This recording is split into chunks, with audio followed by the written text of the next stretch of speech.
বেটি সাপেক বিশ্বাস কইরা ভালোবাসা যায়, নারী লোকে বিশ্বাস করলে সবুল খাইতে হয়। টাকা থাকলে পকেটেতে সোনা সোনা কয়, হায়রে টাকা থাকলে পকেটেতে কতই কিছু কয়।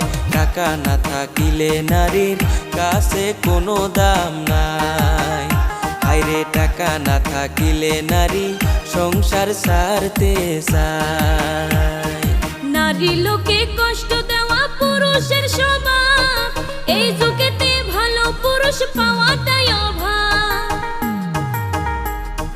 ঘরে বউ থাকিতে তারা পাড়ায় পাড়ায় যায়, হায়রে ঘরে বউ থাকিতে তারা পাড়ায় পাড়ায় যায়। এসব কথা কইতে গেলে নারী হয় খারাপ, ওরে এসব কথা